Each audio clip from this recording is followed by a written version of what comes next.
په دې کوټه کې یوه د اوسپنې چوکۍ پرته وه، پر دې چوکۍ ګیر چاپیر توره زولنې پرته وه. بیا یې پر دغه چوکۍ وتړلم، سم یې بند کړم. بیخي مې ساه اخیستی نه شوه، سم محکم یې بند کړم. دغه چوکۍ له لاندې ورو ورو ګرمېده راپسې، بوی به راتلو، د تن جامه به سوځېده راپسې. په دې چوکۍ یې لګول د برق په تار شټونه، د اور لمبې وې راکول به یې بار بار شټونه. ځینې سزاوې خو په خوله د یادېدو نه دي، ځینې لمحې د یادېدو بیانېدو نه دي. دوی هڅه کړه زه یې په مرانو لړمو خوړلم، ژوندی انسان وم په ژوندونه یې په سپو خوړلم.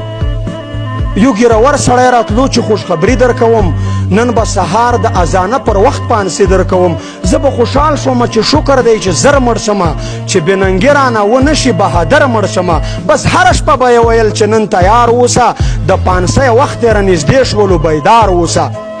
ما ته به مینه مور ماشومه لور را یاده شوله، خو د وطن به هره بوره مور را یاده شوله. ما ویل که مرم شکر په ننګ د مظلومانو مرمه، زه د وطن په کونډو بورو یتیمانو مرمه. چې به سهار شو په دیکو به یې روان کړمه زه، بس په چیترو او ډنډو به یې روان کړمه زه. سترګې مې بند په زخمي خپو به یې روان کړمه زه. د لږ مزله پس عجبه حادثه راغلله، د لږ مزل نه پس عجبه حادثه راغلله. هر خوا قبرونه و د مړو هدیره راغلله. زما و مخ ته ډېر د کم عمر ځوانانو وژل، په یو ساعت کې 4-5 کسانو وژل. تیار یې جوړ و، زه یې لاندې جوور کان ته کوز کړم. دوی ظالمانو په ژوندونې قبرستان ته کوز کړم. پاس یې په غاړه په تړلي مخ کسان ولاړ وو، په وینو رنګ د انسانانو کسبان ولاړ وو. ځینې وې لاسو کې ګمټې، ځینې بیلچې نیولې، ځینې وې زما په سر ټوپکې تماچې نیولې. ویلې چې اوس وایه زموږ کیسه منې و که نه، اخري وارننګ دی دا خپل سر دې ساتې و که نه. خو ما ورغبرګه کړه چې شا بسئ گزار کوئ، زر زر مې ووژنئ د څه شي انتظار کوئ. که ذره ذره ټوټه ټوټه نیم نیم شمه، افغان پښتون یمه قسم دی که تسلیم شمه.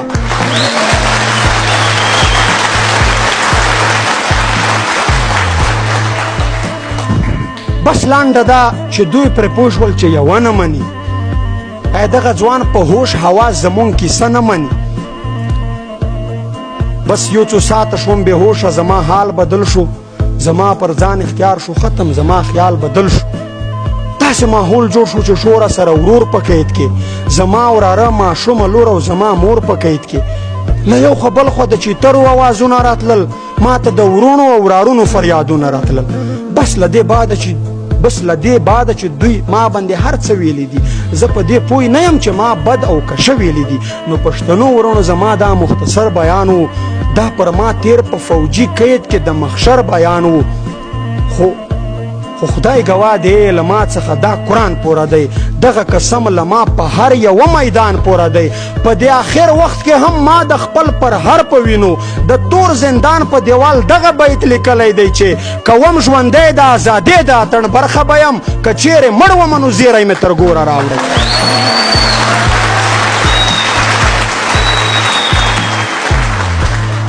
کوم ژوندی د ازادۍ د اتڼ برخه به یم، که چیرې مړ ومه نو زیری مې تر ګوره راوړئ.